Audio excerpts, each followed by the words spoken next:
ஒரு ப்ராப்பர்ட்டி வாங்க போறதுக்கு முன்னாடி இந்த 5 விஷயத்தை தெரிஞ்சுக்காம தயவு செஞ்சு ஒரு ப்ராப்பர்ட்டி வாங்க. முதல் விஷயம், ரைட் டைம். சரியான நேரம் வந்தாதான் ஒரு ப்ராப்பர்ட்டி வாங்குவேன்னு நினைக்கிறது வந்து நீங்க நேத்து விட்ட ப்ராப்பர்ட்டியோட அப்ரிசியேஷன் இன்னைக்கு எந்த அளவுக்கு ஆயிருக்குன்றது உங்களுக்கே நல்லா தெரியும். So it's always today rather than yesterday or tomorrow. ரெண்டாவது முக்கியமான விஷயம், ஒரு கரெக்டான கம்பெனியை சூஸ் பண்ணி வாங்க. ஒரு கரெக்டான கம்பெனின்னு நான் என்ன மீன் பண்றேன்னா, நீங்க வாங்கக்கூடிய ப்ராப்பர்ட்டிக்கு பேங்க் லோன்ல இருந்து லீகல் என்டைன்மெண்ட்ல இருந்து எல்லாத்தையும் ஒரு காம்ப்ரிஹென்சிவா கொடுக்கக்கூடிய ஒரு கம்பெனியா இருக்கும். சேல் முடிச்சதுக்கு அப்புறம் என் வேலை முடிஞ்சிருக்குன்னு சொன்னது இல்லாம, சேல் முடிச்சதுக்கு அப்புறமா ரெண்டல்ல இருந்து அதோட மெயின்டெனன்ஸ்ல இருந்து எல்லாத்தையுமே ஒரு ப்ராப்பரா கொடுக்கக்கூடிய ஒரு கம்பெனியா நீங்க சூஸ் பண்ணி வாங்குறதுன்றது ரொம்ப ரொம்ப முக்கியம்.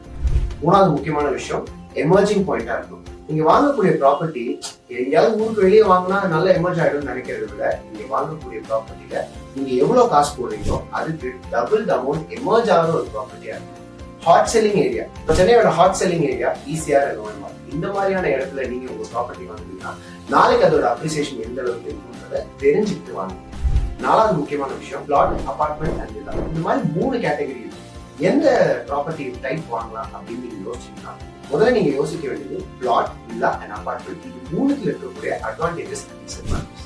இது எல்லாத்தையும் நல்லா அண்டர்ஸ்டாண்ட் பண்ணிட்டு அனலைஸ் பண்ணிட்டு எந்த ப்ராப்பர்ட்டி டைப் உங்களுக்கு சூட் ஆகும். நீங்க ஒரு என்ஆர்ஐயா இருந்தீங்கன்னா எதுல காசு போட்டா எதுல வேல்யூ அப்ரிஷியேட் ஆகுன்றத அண்டர்ஸ்டாண்ட் பண்ணி ஒரு ப்ராப்பர்ட்டி வாங்க. 5வது முக்கியமான விஷயம், நீ வாங்க போறதுக்கு முன்னாடி ஒரு கிளியர் லீகல் டைட்டில் இருக்கணும், பேங்க் லோன் ஃபெசிலிட்டி இருக்கணும். இது கூடவே அதர் சர்வீசஸ் எல்லாத்தையும் கொடுக்கக்கூடிய ஒரு கம்பெனியா இருக்கும். நீங்க வாங்கக்கூடிய ப்ராப்பர்ட்டி தலைமுறைகள் தாண்டி நிலைச்சு நிற்கணும். அதுக்கு ஒரு லெகசி இருக்கக்கூடிய ஒரு கம்பெனியை நீங்க சூஸ் பண்ணணும். அதுதான் நம்ம விஎன்சிடி ப்ரோக்ராம்.